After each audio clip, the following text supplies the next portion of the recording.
தேசிய இளைஞர் தினத்தை முன்னிட்டு சுவாமி விவேகானந்தரின் பிறந்த நாளை நினைவுகூரும் வகையில் நாளை புதுதில்லியில் உள்ள பாரத் மண்டபத்தில் வளர்ச்சியடைந்த இந்தியா இளம் தலைவர்கள் உரையாடல் 2025 நிகழ்ச்சி நடைபெறவுள்ளது.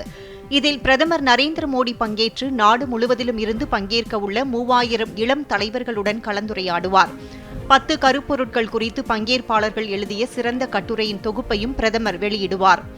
இந்த கருப்பொருட்கள் தொழில்நுட்பம், நிலைத்தன்மை, பெண்கள் அதிகாரமளித்தல், உற்பத்தி மற்றும் விவசாயம் போன்ற பல்வேறு துறைகளை உள்ளடக்கியதாகும்.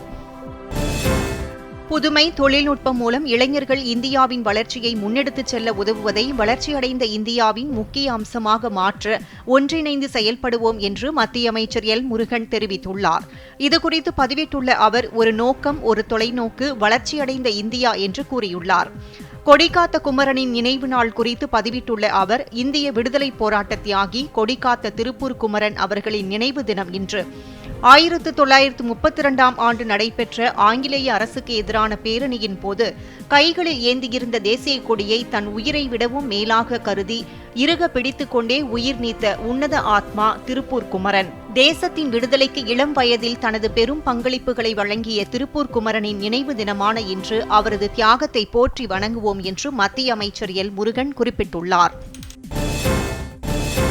பெண்களுக்கு எதிரான பாலியல் குற்ற வழக்குகளை விரைந்து முடிக்க மாவட்டந்தோறும் கூடுதல் காவல் கண்காணிப்பாளர் தலைமையில் சிறப்பு குழு அமைக்கப்படும் என சட்டப்பேரவையில் முதலமைச்சர் மு. ஸ்டாலின் அறிவித்துள்ளார்.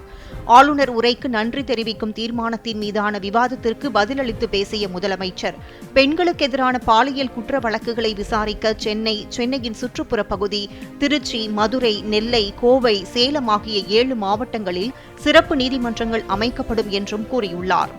பாலியல் குற்றங்களில் தண்டனை பெற்று சிறையில் இருக்கும் கைதிகளுக்கு முன் விடுதலை கிடைக்காத வகையில் தமிழ்நாடு சிறைத்துறை விதிகள் திருத்தம் செய்யப்படும் என்றும் முதலமைச்சர் மு. ஸ்டாலின் தெரிவித்துள்ளார். டங்ஸ்டன் விவகாரத்தை மீண்டும் மீண்டும் கிளப்பி மதுரை மக்களை குழப்ப பார்க்கிறார்கள் என முதலமைச்சர் ஸ்டாலின் குற்றம் சாட்டியுள்ளார். தான் முதலமைச்சராக இருக்கும் வரை இந்த திட்டம் வராது என்றும் சட்டப்பேரவையில் முதலமைச்சர் உறுதிபட தெரிவித்துள்ளார். இதையடுத்து பொள்ளாச்சி வன்கொடுமை விவகாரம் குறித்து அவையில் நேற்று நடந்த விவாதத்தின் போது சபாநாயகர் முடிவெடுப்பது தொடர்பாக அவை முன்னவர் துரைமுருகன் இன்று பேரவையில் மேற்கோள் காட்டினார்.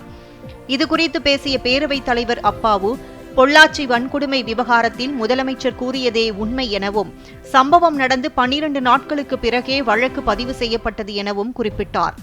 மேலும் இந்த விவகாரத்தை இத்துடன் முடித்துக் கொள்ளலாம் என அதிமுக கேட்டுக் கொண்டதை அடுத்து அதுவே தனது தீர்ப்பு என சபாநாயகர் அப்பாவு குறிப்பிட்டார். பின்னர் சட்டப்பேரவை தேதி குறிப்பிடப்படாமல் ஒத்திவைக்கப்பட்டது.